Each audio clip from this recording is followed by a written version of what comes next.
Hi, sexy. Thank you so much for joining me again today. I'm Dr. Limor, your friendly sex and relationship counselor and therapist. This is Anti-Aging Sensuality. I'm so glad to have you again here. And today I want to talk about a continuance to our last session where we spoke about the 5 C's of a firm relationship long term. So one of the characteristics was compatibility, and I've received many questions that have to do with what is compatibility. So there isn't a firm definition of exactly what it is. There are a number of different descriptions and different beliefs that people have regarding sexual compatibility, but I'm going to give you some form of definition. So my definition would be, according to different ideas, would be the extent to which a couple perceives that they share sexual beliefs, preferences, desires, and needs with their partner. So if we have a partner that shares, essentially it's not only about our sexual aspect of our relationship, but we are looking always to find someone that has same beliefs, same interests, same preferences, same desires in our entire life in general, but especially when it comes to our sexual function. So if we find someone like that, it could mean that we have someone who is compatible and sexually compatible to us.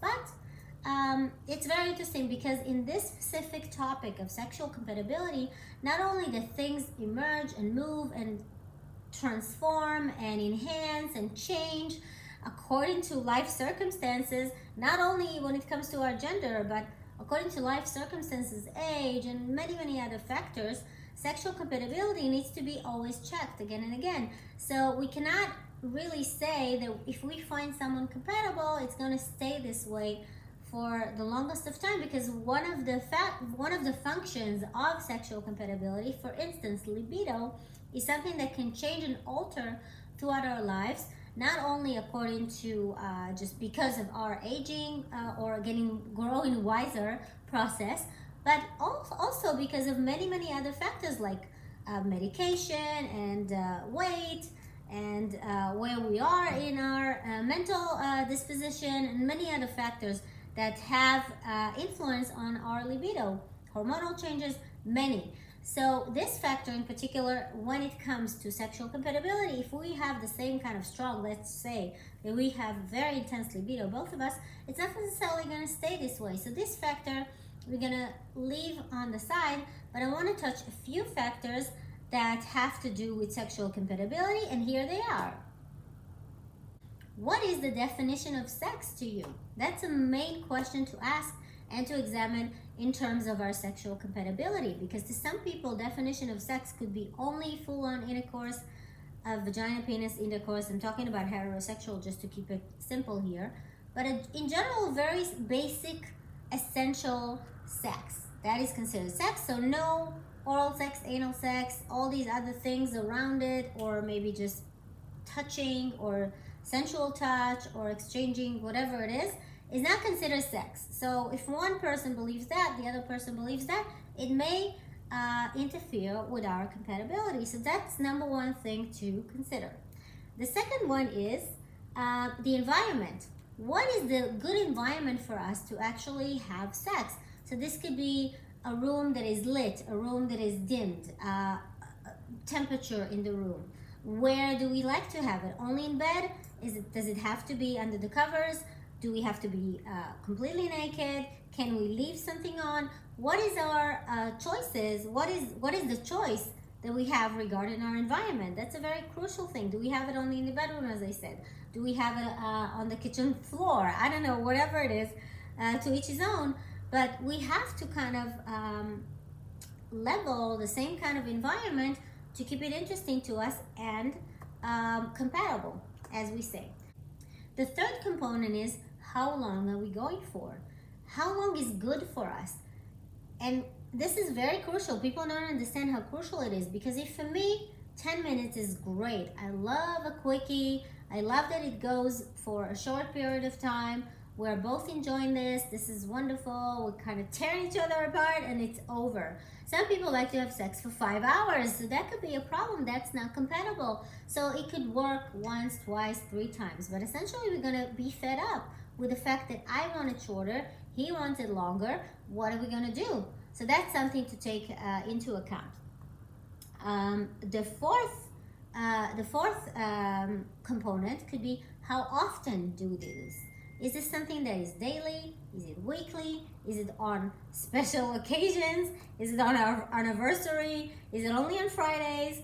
That's something to consider, because that kind of component can have a major impact or on our compatibility. That's something to consider and something to kind of examine if we can even negotiate or compromise or work around. And the last one that I want to talk about in regards to sexual compatibility, because as we said, libido is not going to be considered something that we take into account, because that can change, if though we can, but it's not necessarily important as much as the others. But this specific component is specific sex acts. What is acceptable to us? Do we have a kink?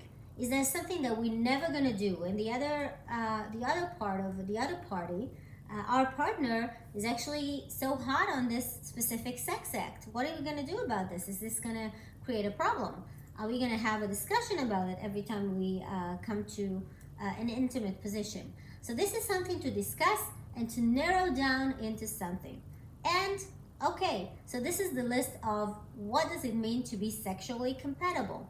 But is it something that we can kind of negotiate? Is it something that we can grow into? If we're not sexually compatible according to the list per se, is it something that we can change over time?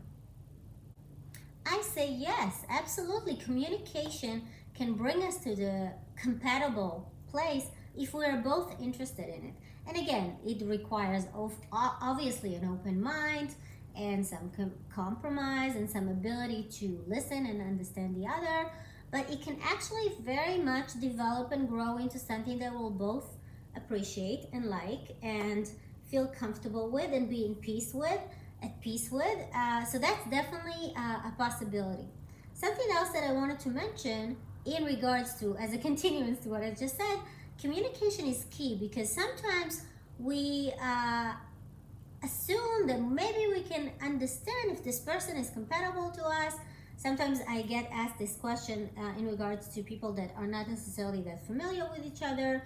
First few dates, how am I going to know if he's compatible to me? I say, of course, you can find suggestions in the fact that maybe you both find public display of affection. You like both of you appreciate it, for instance. So that could be a sign. If you both like texting sexy ideas and words and maybe pictures, then you're probably on the same page. If you both like the same sexy scenes that you see are considered hot to you, you don't have like a different kind of appreciation of sexy scenes that you see in movies and other things like that, that can be an indication. But obviously communication is key, and a good communication will bring you to the point where you can ask and you can kind of discuss and have a discussion and have an understanding between you two about what is important and what could be breached. So this is about sexual compatibility that I have today, just about. Hopefully this kind of helps you put things in order. I invite you to kind of comment, give me your thoughts about this, and of course, as always, send your questions. I appreciate them so much, and I'm very grateful to have you here. And until then, as I always say, stay sexy and subscribe, and I'll see you very, very soon. Bye-bye.